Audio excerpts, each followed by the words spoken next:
welcome to Experience Recovery Conversations.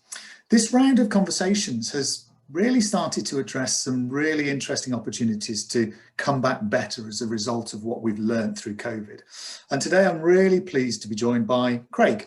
Craig is going to introduce himself in a minute, but Craig and I have only really got together in the last few weeks, and it's been a really interesting conversation. And I hope we've expanded each other's knowledge. So Craig decided that it'd be a good idea to share some of that knowledge with everybody else. So Craig, just give us a quick intro. Tell us who you are and what you do, please. Hi, thanks for having me, David. My name's Craig Blain. I'm founder and director of a company called Move Consulting Limited. And at the heart of it, we're a learning and development organisation with a specialist interest in physical activity and health-related behaviour change. So everything we do is about supporting people to find ways to make physical activity fit in a way that works for them.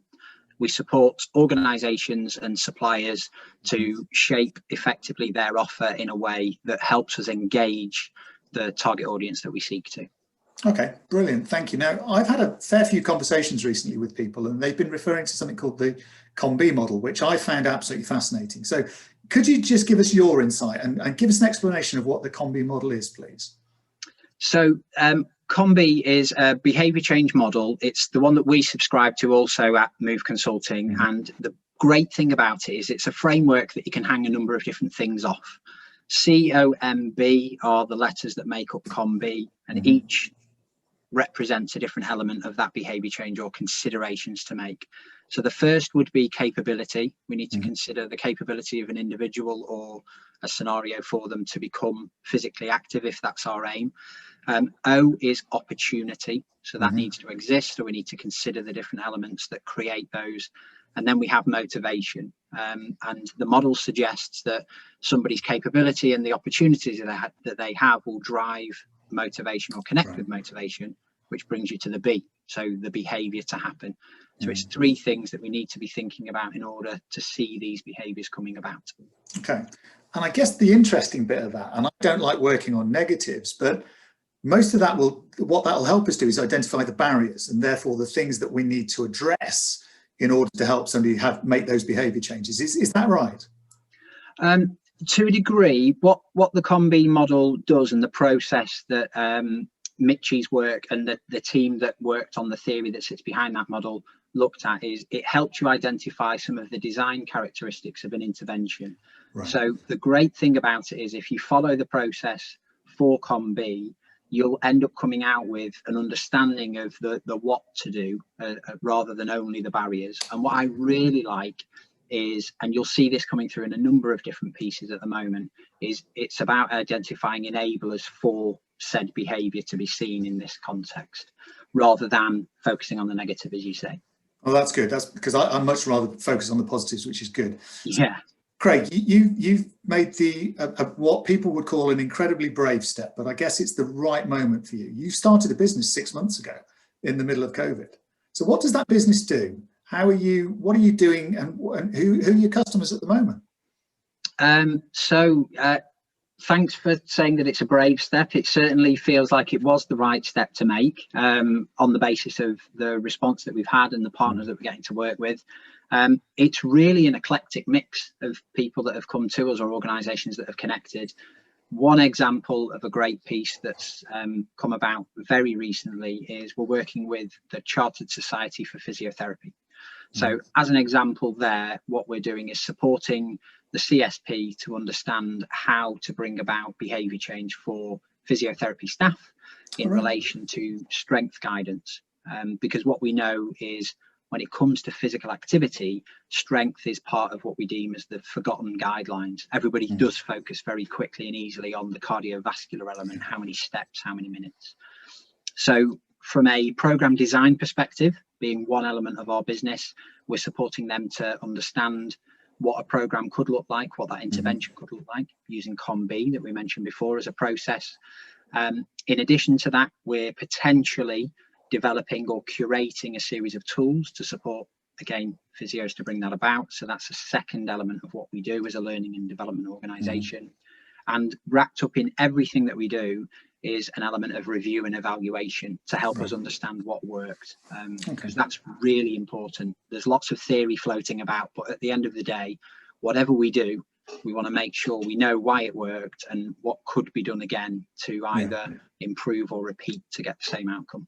Okay, so that's a really interesting piece, because measurement is something I really enjoy and try to understand more, but the outcomes measurements is really quite hard to understand. So how do you create an outcome measure for something like that with the Chartered Society of Physiotherapists?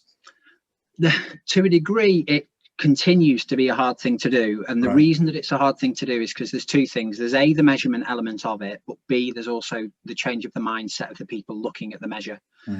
What we know within our sector is there has been for a very long time a high focus on kind of bums on seats numbers, churn and things around there.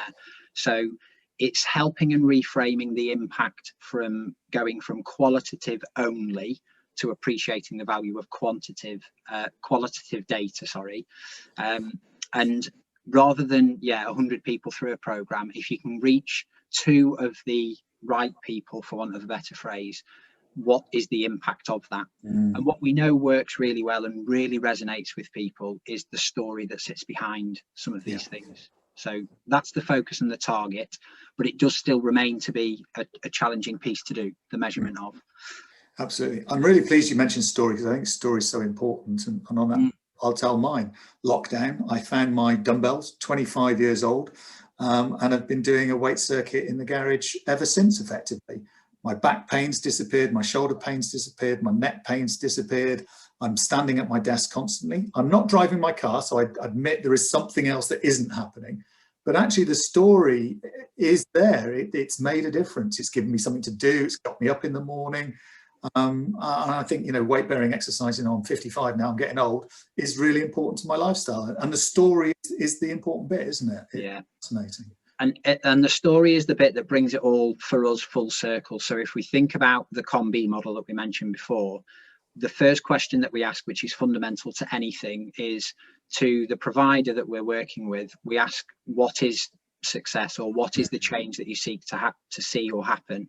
So if you have that understanding and you know what you're aiming for, when that story comes back in, granted it may include some numbers and things that you can analyze, however, you can see, did what we do actually lead to, in your case, David, those outcomes? And if the answer is yes to that, then that's the value and that's the story that you can then kind of sell on, if that's the right word to use. Yeah, that's a really interesting piece of insight there. Thank you for that. Now, the whole point of these conversations really is the learning. What have we learned during lockdown? What are we going to do differently? So what are your hopes for what we'll do within the physical activity sector differently going forward? Based on some of the stuff you're doing, some of the stuff you've seen, that type of thing. I'm really interested in the future. What's your view? Well, I'm hoping the future is a bright one, first of all, and there are obviously a lot of challenges that we've lived through and experienced as a result of COVID, but there are also some great successes. So we need to make sure that as a sector we take stock of the benefits or the innovations that have worked really well for us as a sector, because if anything, one thing that I'm massively proud of is the way that we have responded and collectively come together as a community to really make some successes of this. In terms of what I hope we can do from the future is not just go back to how it was. We've heard that phrase in a number of different ways. So it isn't going back anywhere. And if we are going to use that, I would go for the going back to the future. And above and beyond the what we do, the learning element of it is really important for me. I would say that one thing we should make sure we understand and we learn from is how our clients or customers' behaviours have changed over this period, and not to assume that too hard or too much, let's say, that they will just come back. We need to reshape the services or the offer that we have to fit the needs of our customers. So I used an analogy earlier on in some of the blogs that I've written about how I went on a run and I normally turn right, but today I turned left. And if my centre, my leisure centre, is on that right-hand course, I might now come to you at the end of my run. So when I arrive after I've done my activity, what is it you offer me at that point to support me in my lifestyle piece? So that I think that's a really important part to understand and reflect on. And it's one of those things that we're having as a common conversation with our clients so far. Okay, so how can you help them with that? Obviously, that analogy that you talked about with your blog, just to make them think differently about people's journey or people's opportunity to see something. But how do you get people to understand the value of looking at things differently, like you've just described? If you looked at it kind of starkly, there isn't an element of the potential of the client base that you had diminishing as a result of they're not getting that perceived value for money for what you offered before. But the other, for me, is how we help people understand, or how we help people kind of work towards that element, is we take them through that process of understanding your client's needs, your target audience, and from there reshaping and understanding of the assets you have, whether they be staff or program, what works well to meet that need, and then adding value or stripping out things that are no longer working in that sense. So it's down to program design to a degree, or workforce development, learning and development. But all of that is based on research. That's about talking to people who are your target audience, who aren't participating in whatever it is.